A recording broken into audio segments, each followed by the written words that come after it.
గుజరాత్ నుంచి వాళ్ళిద్దరు కూడా బయలుదేరారు. నిన్నటికి నిన్న మోడీ గారు వచ్చారు.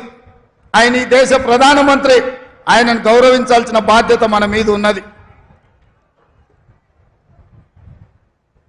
ఒక ప్రధానమంత్రిగా, వయసులో పెద్దవాడిగా, 13 సంవత్సరాలు ముఖ్యమంత్రిగా, 10 సంవత్సరాలు ప్రధానమంత్రిగా చేసిన నరేంద్ర మోడీ గారిని, వయసులో చిన్నవాడిని, మొదటిసారి ముఖ్యమంత్రి అయిన వాడిని తప్పకుండా వారిని గౌరవిస్తా, వారు ఎదురు పడితే నమస్కారం కూడా పెడతా.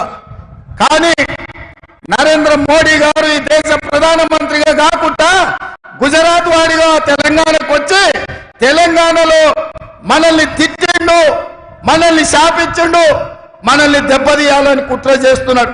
ఎవరైనా ఎన్నికలకు వస్తే ఈ ప్రాంతానికి ఏమి ఇస్తారో, ఈ ప్రాంతానికి ఏం తెస్తారో చెప్పాలి. ఇవాళ నిన్న అది చెప్పలేదు. గతంలో కాంగ్రెస్ పార్టీ బయ్యారం ఉక్కు కర్మాగారం ఇచ్చింది, దాన్ని రద్దు చేసిండు. రైల్వే కోచ్ ఫ్యాక్టరీ ఇచ్చారు కాజీపేటలో, రద్దు చేసిండు. ITIR కారిడార్ ఇచ్చిండు, రద్దు చేసిండు. IIM IITలు ఇచ్చిండు, రద్దు చేసిండు. పాలమూరు రంగారెడ్డి ఎత్తిపోతల పథకానికి జాతీయ హోదా ఇస్తే రద్దు చేసిండు. అంతెందుకు, మీ గుండె బాండ్ పేపర్ రాసిచ్చాడు 5 రోజుల పసుపు బోర్డు ఇస్తా అని. 5 ఏళ్ళైనా ఇయ్యలే. నరేంద్ర మోడీ గారు ఏమైనా అది చెప్తారేమో అని నేను అనుకున్నా. నిజామాబాద్కు పసుపు బోర్డు ఇస్తా అన్నాం, ఇస్తున్నాం తీసుకోండి ఆ రైతులకు అని. చక్కెర కర్మాగారాన్ని ఇయ్యాల వచ్చి మాటలు చెప్తున్నాడు ఆయన. పసుపు గిట్టుబాటు ధర లేదు, ఎర్రజొన్నలు గిట్టుబాటు ధర లేదు, మొక్కజొన్న గిట్టుబాటు ధర లేదు, మీ చెరుకు కర్మాగారం తెరిచే పరిస్థితులు లేవు. ఇవేమీ చెప్పలే. కాంగ్రెస్ పార్టీని ఈ దేశంలోనే లేకుండా చెయ్యాలి అని వారు అంటున్నారు. కాంగ్రెస్ ముక్త్ భారత్ అంటున్నాడు. నేను అడుగుతున్నా, కాంగ్రెస్ ముక్త్ భారత్ అంటే మేము ఇచ్చిన రిజర్వేషన్లు రద్దు చేయడమే కదా?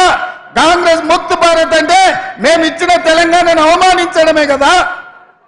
దీనికోసం నరేంద్ర మోడీ గారు 7 విమానాలు వేసుకొచ్చి మెదక్ జిల్లాలో మీటింగ్ పెట్టి మనల్ని తిట్టిపోతాడా? ఇదే కాదు, నేను ముఖ్యమంత్రి అయిన తర్వాత వారిని కలిసిన, హైదరాబాద్ నగరానికి మెట్రో రైలు కావాలి, మా నగరం విస్తరించింది, విశ్వ నగరం అయ్యింది, దీనికి మెట్రో రైలుకు అనుమతులు ఇవ్వండి, నిధులు ఇవ్వండి అన్న పైసలు ఇవ్వలే, ఆ మాట ఊసెత్తలే. మూసీ రివర్ ఇవాళ మురికి కూపంగా మారింది. హైదరాబాద్ లో ఉండే కాలుష్యం అంతా మూసీ చెరువులోనే, మూసీ రివర్ లోనే పోతుంది. దాన్ని ప్రక్షాళన చేసి మూసీ రివర్ ఫ్రంట్ చేయాలి, మూసీ రివర్ డెవలప్మెంట్ ఫ్రంట్ కావాలి అని అడిగిన, ఏమాత్రం ఇయ్యలేదు. హైదరాబాద్ నగరానికి దాహార్తిని తీర్చడానికి ఇవాళ కృష్ణా జలాలను అదనంగా తరలించాలని అడిగిన, మనకివ్వలేదు. పాలమూరు రంగారెడ్డి ఎత్తిపోతల కోసం 90 TMCల నీటి కేటాయింపులు జరగాలి, కర్ణాటకను ఒప్పించి మా నీళ్ళు మాకు కేటాయించండి అని అడిగిన, ఆ మాట కూడా మాట్లాడలే. మరి నేను అడుగుతున్నా నరేంద్ర మోడీ గారు, పార్లమెంటులో తెలంగాణ రాష్ట్రం గురించి కాంగ్రెస్ తలుపులు మూసి లైవ్లు కట్ చేసి తెలంగాణ ఇచ్చింది, తల్లిని చంపి బిడ్డను బతికిచ్చింది అన్నారు.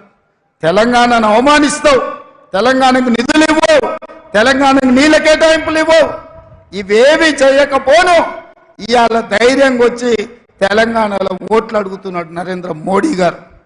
మేము కుట్ర చేయలేదంటుడు. నేను మీడియా మిత్రుల ద్వారా ఇవాళ చెప్పదలుచుకున్నా, సాయంత్రం 5 గంటలకు హైదరాబాద్ లో ప్రెస్ మీట్ పెట్టి ఏ విధంగా